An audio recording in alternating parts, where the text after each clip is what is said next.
കാൽ ഡസൻ കല്യാണം കഴിഞ്ഞ ഒരു വധവൽ പെണ്ണ് കൈയും വീശി വിമാനത്തിൽ കയറി പോകുന്നു.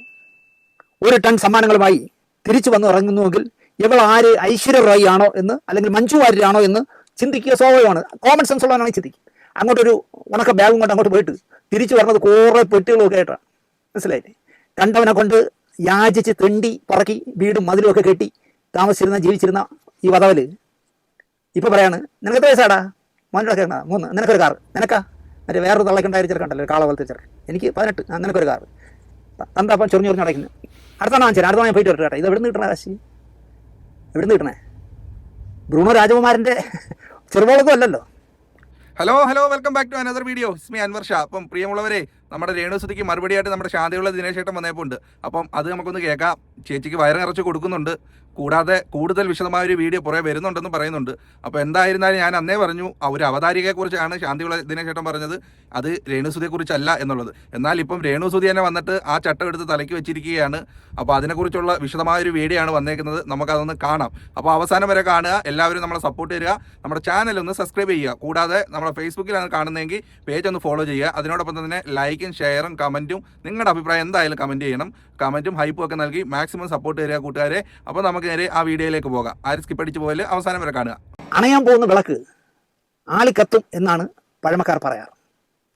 100% 101% സത്യസന്ധമായ കാര്യങ്ങളെ നമ്മുടെ ചാനലിൽ പറയൂ. അതുകൊണ്ടാണ് നമ്മൾ പറയുന്നതിലൊന്നും പിന്നെ സോറി പറയാനോ മാറ്റി പറയാനോ പോകേണ്ടത്. 725 എന്തോ കഴിഞ്ഞു സോറി. ഇന്ന് വരെ ഒരു കഥയും പറഞ്ഞിട്ട് അയ്യോ അത് തെറ്റിപ്പോയതാണ് കേട്ടോ എന്ന് നമുക്ക് പറയേണ്ടി വന്നിട്ടില്ല. ഒരു അവതാരക പെണ്ണും ഒരു ഉർവശി നടിയും ഗൾഫിൽ കാട്ടിക്കൂട്ടുന്ന വിക്രികൾ നമ്മൾ കഴിഞ്ഞ വാരഫലത്തിൽ പറഞ്ഞിരുന്നു. ഉർവശി നടി ചാടിയങ്ങിറങ്ങി.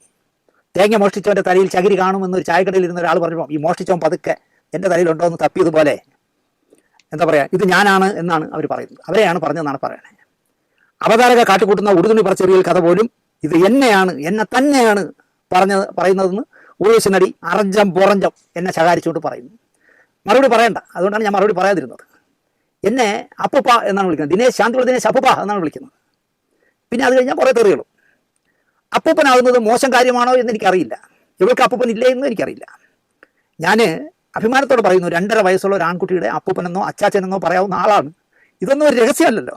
അതിൽ സന്തോഷിക്കുന്ന ആളാണ് ഞാൻ. കാരണം ഒന്നുമില്ലെങ്കിലും ഞാനൊരു അപ്പൂപ്പനായില്ലേ അല്ലെങ്കിൽ അച്ചാച്ചനായില്ലേ എന്നാണ് സത്യമായിട്ടും എൻ്റെ മനസ്സിലുള്ളത്. ഭാഗ്യത്തിന് ഈ പെണ്ണുപിള്ള എന്നെ അച്ഛനെന്നോ മാമാന്നോ വിളിക്കാത്തോ ഭാഗ്യമായി. ഇതിൻ്റെ തന്ത ഞാനായിരുന്നെങ്കിൽ, എന്നെ അച്ഛാന്ന് വിളിച്ചിരുന്നെങ്കിൽ, ഇതിൻ്റെ തന്ത ഞാനായിരുന്നെങ്കിൽ ഇതിനെ തല്ലിക്കൊന്ന് ഞാൻ എന്നേ ജയിലിൽ കയറിയനെ.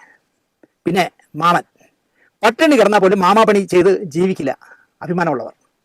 അതിനാൽ തന്നെ മാമ എന്ന അച്ഛനെന്നോ വിളിക്കാതെ അപ്പൂപ്പ എന്ന് വിളിച്ചതിൽ എനിക്ക് ഈ കുട്ടിയോട് സന്തോഷമേ ഉള്ളൂ. എന്നോടാണ് തെളിവുകൾ ചോദിക്കുന്നത്.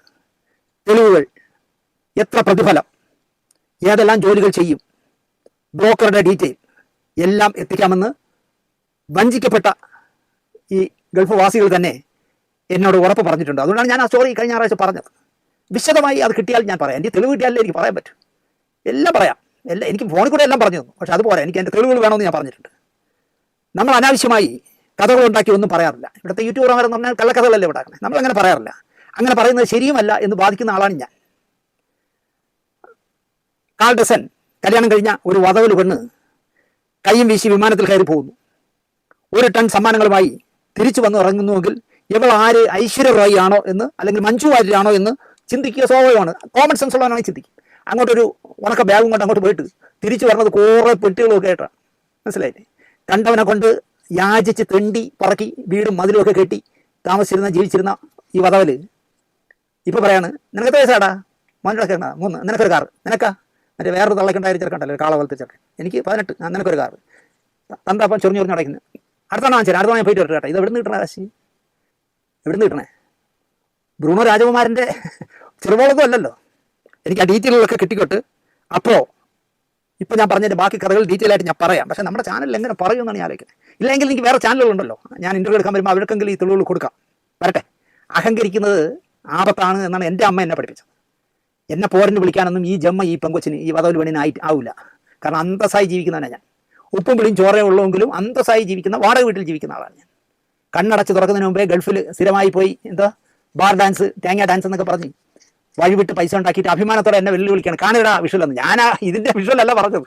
ഞാൻ കണ്ട വിഷ്വൽ ഇതിൻ്റെ അല്ല. ഒരു അവതാരകയാണ്. ആഴ്ച പിമ്പിരിയായപ്പോൾ എല്ലാം ഊരി പറിച്ചെറിഞ്ഞു.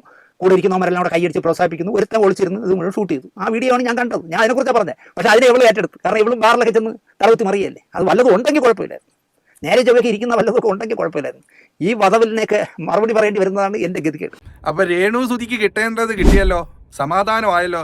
അപ്പോൾ ഉള്ളതുകൊണ്ട് മേടിച്ച് ഭദ്രമായ ഒരു സ്ഥലത്തേക്ക് മാറിയിരിക്കുക മേഡം. അപ്പം ഇതിനകത്ത് ഞാൻ അന്നേ പറഞ്ഞ് ഈ ശാന്തിയുള്ള ദിനേശ് ചേട്ടൻ ബാറിൽ പോയി തുണിയില്ലാതെ ഡാൻസ് ചെയ്തത് രേണു സുധി അല്ല, ഒരു അവതാരികയാണ് പറഞ്ഞേക്കുന്നതെന്ന് പുള്ളിയുടെ വീഡിയോക്കകത്ത് പറഞ്ഞപ്പോൾ ഉണ്ടായിരുന്നു. അത് രേണു സുധി സ്വന്തമായിട്ട് അങ്ങ് ഏറ്റെടുത്ത് എന്നെയാ പറഞ്ഞതെന്നും പറഞ്ഞ് സ്വന്തമായിട്ട് അവരെന്നെ ഏറ്റെടുത്താൽ പിന്നെ നമുക്ക് എന്ത് പറയാൻ വെക്കും. അപ്പോൾ അതിനുള്ള മറുപടിയാണ് വന്നേക്കുന്നത്. അത് മാത്രമല്ല, ഫുള്ള് തെളിവ് കിട്ടിയതിന് ശേഷം വേറെ വീഡിയോ ചെയ്യാമെന്ന് പറഞ്ഞപ്പോൾ ഉണ്ട്. അത് വരുവാണെങ്കിൽ അതും നമുക്കെടുത്ത് വെച്ച് അവരാധിക്കാം. എന്തായിരുന്നാലും ഇന്നത്തെ കണ്ടന്റ് എന്ന ശാന്തിയുള്ള ദിനേശ് ചേട്ടനും അതോടൊപ്പം രേണു സുധിക്കും നന്ദി പറയുന്നു. നമ്മുടെ അവസാനം വരെ കണ്ടവർക്കും നന്ദി. അപ്പോൾ നമ്മളെ സപ്പോർട്ട് ചെയ്യുന്ന കാര്യം പരിഗണിക്കുക. അപ്പം വേറൊരു വീഡിയോ വിശേഷമായി നമുക്ക് വീണ്ടും കാണാം. അതുവരെയും എല്ലാവർക്കും ബൈ. താങ്ക്